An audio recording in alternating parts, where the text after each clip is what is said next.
Sir, Tamil Nadu பட்ஜெட்ல பெரிய அளவுக்கு பாராட்டுற அளவுக்கு அதுல எதுவும் இல்லை.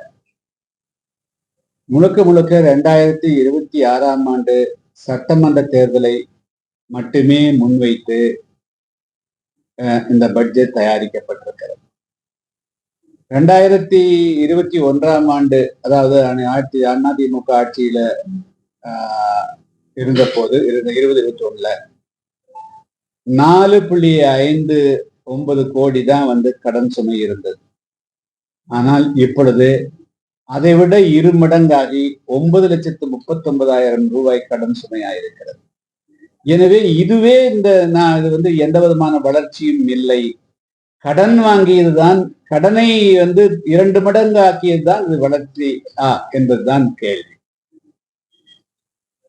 இப்ப 1000 கோடி ரூபாய்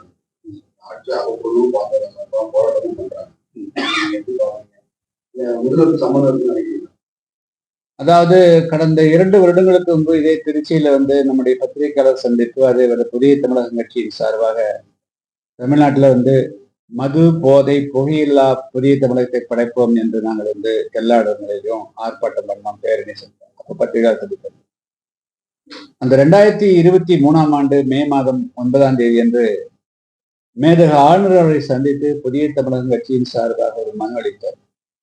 அந்த மனுவில் இந்த மதுபான ஆலைகள் தமிழ்நாட்டில் திராவிட முன்னேற்ற கழகத்துக்காரர்களாலோ அல்லது அவருடைய ஆதரவு பெற்றவர்களால் நடத்தப்படக்கூடிய மிகப்பெரிய மதுபான ஆலைகளில் மட்டுமே வரி ஏய்ப்பு மட்டுமே ஒரு ஆண்டுக்கு 50,000 கோடி ரூபாய்க்கு மேலாக நடைபெறுகிறது.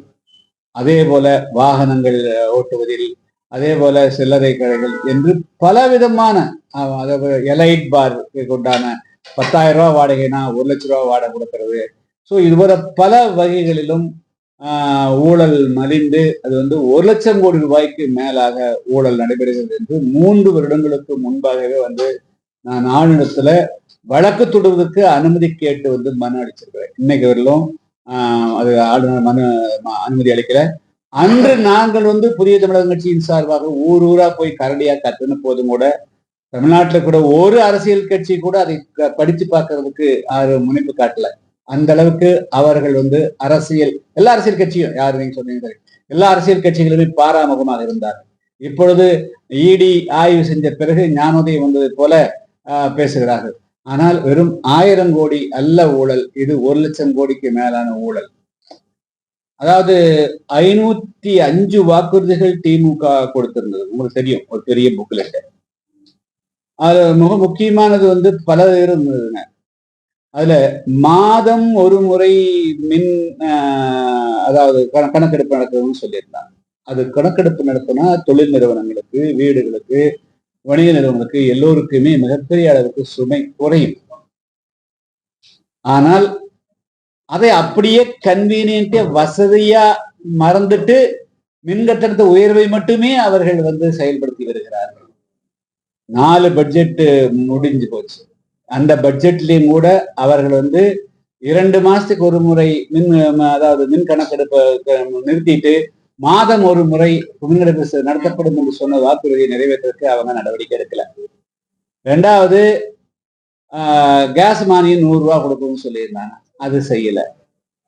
3வது அரசு ஊழியர்களுக்கு, போக்குவரத்து ஊழியர்களுக்கு பழைய ஓய்வு திட்டம் அமலாக்கப்படும் என்று சொல்லியிருந்தார், அது செய்யல. வீட்டு வரி, தொழில் வரி, அதே போல முகத்து வரி உயர்த்தப்படாது என்று சொன்னார்கள். மாறாக அதை பன்மடங்கு உயர்த்தி கொண்டே இருக்கிறார்கள். அதனால அவர்கள் கொடுத்த வாக்குறுதி மிக முக்கியமான வாக்கில். அதே போல ஆட்சிக்கு வந்தவுடன் நீட் தேர்வு ரத்து செய்யப்படும், ஒரே கையெழுத்தில் முதல் கையெழுத்து ரத்து செய்ய சொன்னார்கள். எதுவுமே அவங்க மக்களுக்கு மிக முக்கியமாக எதை சொல்லி அந்த வாக்குகளை சேகரித்தார்களோ அந்த வாக்குகள் எதையுமே நிறைவேற்றல. எந்தெந்த துறையில ஊழல் அதிகமா நடக்குது சார்? இப்பொழுது நடக்கிறது நம்பர் 1 டாஸ்மார்க்ங்க. 2வது கனிம வள கொள்ளை.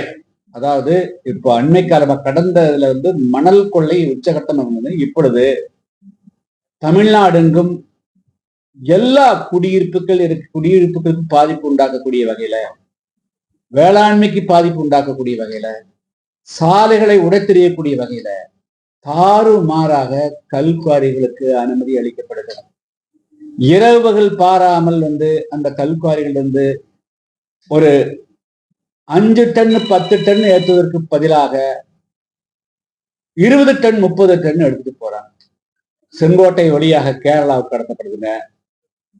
இங்க பெரம்பலூர் மாவட்டத்துல 30-40 இடத்துல 150 இடத்துல 150க்கு மேற்பட்ட கிராமங்களில் கல்குவாரிகளை இயக்கி அந்த கிராம மக்கள் இரவான 6 மணி ஆனா லைட் ஆஃப் பண்றதுங்க, இரவோடு இரவாக்குறதுனாங்க.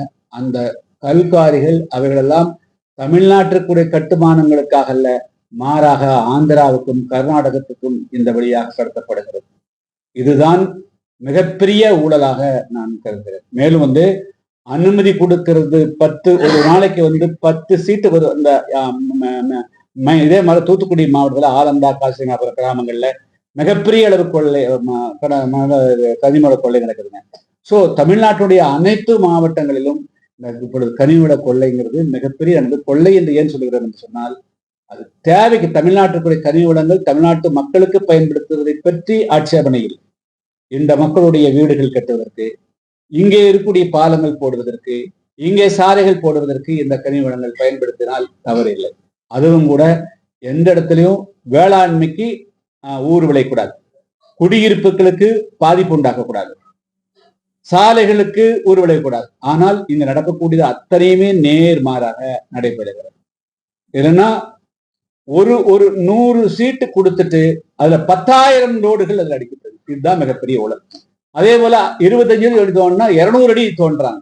ஸோ இப்ப இது போல இந்த கனிம வளங்களை தார்மாரா கொள்ளையடித்து பேசுறதெல்லாம், அதாவது பேசுவது ராமாயணம், இடிப்பது பெருமாள் கோவில் என்பதற்கு இணங்க பேசுறாங்க. பெருசா தமிழ்நாடு தமிழ் மன்னன். ஆனா தமிழ் மண்ணையும் தமிழ் நிலத்தையும் தமிழ்நாட்டு கனிம வளங்களை கொள்ளையடித்து திமுக கேரளாவுக்கும் அண்டை மாநிலங்களுக்கும் தமிழ்நாட்டை விற்பனை செய்கிறார். அது வெறும் சாதாரண விற்பனை அல்ல, கோடான கோடி ரூபாய்க்கு விற்பனை செய்கிறார். இதுதான் இரண்டாவது மிகப்பெரிய ஊழல். பாதகம் செய்பவரை கண்டால் நாம் பயம் கொள்ளலாகாது பாப்பா. மோதி மிதித்து விடு பாப்பா, அவர் முகத்தில் உமிழ்ந்து விடு பாப்பா. அண்மை செய்திகளை உடனுக்குடன் தெரிந்து கொள்ள இணைந்திருங்கள் எம் நாடு தொலைக்காட்சியுடன்.